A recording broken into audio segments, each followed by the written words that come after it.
കൊടിയത്തൂർ ഗ്രാമപഞ്ചായത്ത് 11ാം വാർഡിൽ UDF വിമതനായി മത്സരിച്ച പി കുട്ടി ഹസന്റേത് അദ്ഭുത വിജയമെന്ന് വിലയിരുത്തൽ. UDF LDF സ്ഥാനാർത്ഥികളോട് ഒറ്റയ്ക്ക് പോരാടിയാണ് 117 വോട്ടിന്റെ ഭൂരിപക്ഷത്തിന് കുട്ടി ഹസൻ വിജയിച്ചത്. ഇവിടെ ഇടത് സ്ഥാനാർത്ഥി 3ാം സ്ഥാനത്തേക്ക് പിന്തള്ളപ്പെട്ടു. കൊടിയത്തൂർ പഞ്ചായത്തിലെ 11ാം വാർഡിൽ UDF വിമതനായി മത്സരിച്ച് വിജയിച്ച പി കുട്ടി ഹസന്റേത് അത്ഭുത വിജയമെന്നാണ് വിലയിരുത്തൽ.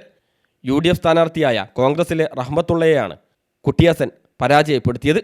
117 വോട്ടിൻ്റെ ഭൂരിപക്ഷത്തിനായിരുന്നു വിജയം. 437 വോട്ട് കുട്ടി ഹസൻ നേടിയപ്പോൾ റഹ്മത്തുള്ള 320 വോട്ടുകൾ നേടി. കുട്ടി ഹസൻ്റെ സ്ഥാനാർത്ഥിത്വത്തിനെതിരെ UDFിൽ തന്നെ കടുത്ത എതിർപ്പാണ് ഉണ്ടായിരുന്നത്. പത്രിക പിൻവലിക്കാനുൾപ്പെടെ നേതാക്കളിൽ നിന്ന് സമ്മർദ്ദമുണ്ടാവുകയും ചെയ്തിരുന്നു. എന്നാൽ വഴങ്ങാൻ കൂട്ടാക്കാതെ വിജയം സുനിശ്ചിതമെന്ന വിശ്വാസത്തോടെ പ്രചരണവുമായി കുട്ടി ഹസൻ മുന്നോട്ട് പോയി.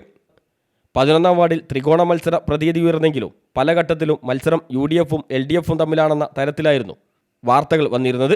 എന്നാൽ അതെല്ലാം തള്ളിക്കളഞ്ഞാണ് മികച്ച ഭൂരിപക്ഷം നേടി പി കുട്ടി ഹസൻ വിജയിച്ചത്. 1ാം ബൂത്തിൽ 1 വോട്ടിന് പിന്നിൽ പോയ കുട്ടി ഹസൻ 2ാം ബൂത്തിലെ 118 വോട്ടിൻ്റെ നിർണായക ലീഡ് നേടിയാണ് കൊടിയത്തൂർ ഗ്രാമപഞ്ചായത്ത് അംഗമായി തെരഞ്ഞെടുക്കപ്പെട്ടത്. News bureau, Mukkam.